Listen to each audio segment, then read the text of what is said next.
Nilimtaja Mheshimiwa Rashid Shangazi, Mheshimiwa Luhaga Joyson Mpina na Mheshimiwa Mrisho Gambo wajiandae. Asante sana Mheshimiwa Mwenyekiti, nashukuru kwa kupata nafasi hii ya kutoa mchango wangu kwenye wizara hii ya Ofisi ya Rais, Management ya Utumishi wa Umma na Utawala Bora. Mheshimiwa Mwenyekiti, mimi nianze kwa kumpongeza Mheshimiwa Waziri mwenye dhamana kaka yangu Boniface Simbachawene, Naibu Waziri Deus Clement Sangu, lakini hali kadhalika Katibu Mkuu pamoja na watumishi wote wa wizara hii, bila kusahau taasisi zote zilizoko chini ya wizara hii ya Ofisi ya Rais, Management ya Utumishi wa Umma na Utawala Bora, kwa kazi nzuri ambayo wanaendelea kuifanya ya kusaidia kazi kwa kiasi kikubwa za Mheshimiwa Rais, ambaye tumeona akifanya mambo makubwa ndani ya nchi, lakini hali kadhalika akifanya mambo makubwa hata nje ya nchi, dunia inatambua. Kwa hiyo tunawapongeza sana kwa utendaji huo. Lakini Mheshimiwa Mwenyekiti, kwa kuanza nianzie hapa alipoishia Mheshimiwa Aris Kairungi Kaijage. Amekuwa ni mwakilishi sahihi wa watumishi, na ningeomba vyama vya wafanyakazi pamoja na utumishi waangalie vizuri zile kanuni zao ambazo zinamtaka kwamba agombee kwa kipindi kimoja tu, lakini kwa namna ambavyo amewakilisha, ametaja taasisi ambazo amezitembelea na halmashauri. Hii inaonyesha wazi kwamba yeye ana passion ya kuwatumikia watumishi na kazi hii anaimudu. Basi wazitazame vizuri kanuni zao. Hawa ndio aina wawakilishi ambao wanapaswa kuwakilisha watumishi. Mheshimiwa Mwenyekiti, mimi nianze kwa wakala wa serikali mtandao. Wakala hii imekuwa ikifanya kazi nzuri sana. Kila mara Mheshimiwa Rais alikuwa akihanikiza kutaka mifumo isomane. Ili mifumo isomane ni lazima wakala wa serikali mtandao waweze kufanya kazi, na wameifanya kazi vizuri sana.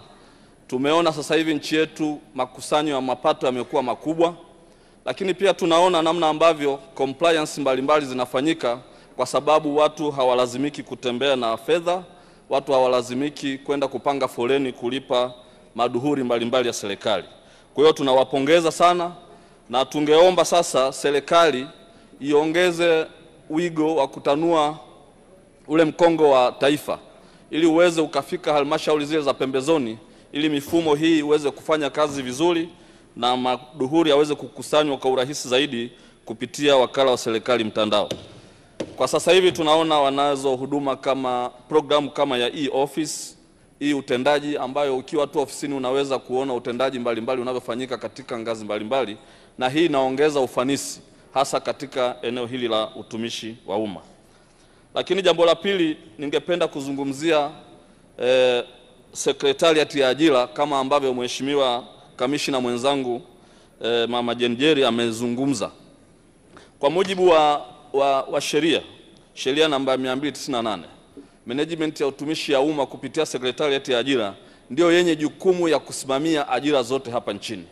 Lakini sasa tumeanza kuona wanaanza kuchepuka au kuchepusha hizi taasisi na kuzipeleka katika taasisi nyingine ambazo kimsingi sio ambazo zimejikita katika eneo hili. Tumeona Mamlaka ya Mapato Tanzania imetoa usimamizi wa ajira, mchakato mzima wa ajira kwa NBAA, ambao kimsingi ni bodi ya uhasibu, na ajira ambazo zinaenda kufanyiwa kazi pale ni ajira tofauti tofauti katika maeneo mbalimbali ya Mamlaka ya Mapato Tanzania. Tungeomba tubaki kwenye sheria yetu kama inavyotuelekeza, jukumu hili libaki kwenye Sekretariati ya Ajira, na tumeona wamefanya kazi kubwa na wamefuata ushauri wa Bunge kwamba ajira hizi badala ya kuzicentralize tuanze kuzipeleka kwenye mikoa, na tumeona angalau kwa kuanzia walimu pamoja na watumishi katika sekta ya afya wamefanyiwa usaili katika mikoa, ambao imepunguza ule mrundikano waomba ajira katika maeneo ya majiji. Sasa wamewekwa katika maeneo ya mikoa. Tupime ufanisi kule, tukiona kuna ufanisi wa kutosha tuendelee kuimarisha, lakini jukumu hili libaki chini ya usimamizi na uratibu wa Secretariat ya Ajira. Eneo lingine ambalo ningependa kulichangia ni eneo la TASAF. TASAF imekuwa ikiendelea kufanya vizuri sana na tunawapongeza sana kwa kazi nzuri ambayo wanaendelea kuifanya.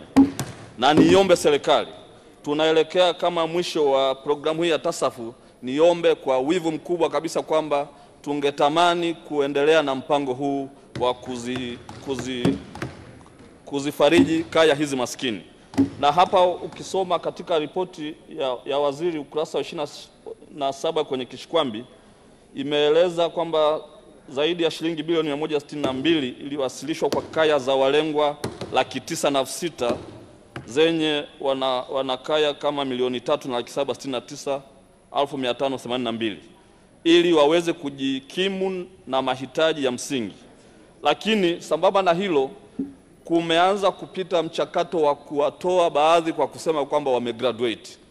Sasa mimi sina shida kama mmefanya tathmini ya kina, lakini bado utaratibu huu unatakiwa ukaangaliwa upya.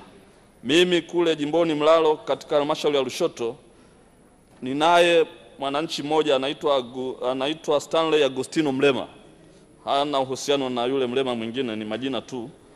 Huyu ni mlemavu ambaye anahitaji usaidizi wa 100%. Mama yake aliyekuwa anamlea amefariki. Sasa anakaa na raia mwema tu ambaye amejitolea kumsaidia. Lakini naye juzi ananiambia ameambiwa sasa amegraduate. Sasa nikamwambia hebu nionyeshe hiyo certificate yako ya graduate, wala hajanionyesha. Kwa hiyo Mheshimiwa Waziri, huyu nimemtaja makusudi kabisa ili Hansard zisome kwamba kuna watu wa aina hii ambao bado mpango huu unapaswa kuendelea kuwasaidia. Lakini sambamba na hilo, tunawapongeza TASAF, wamefanya kazi nzuri sana.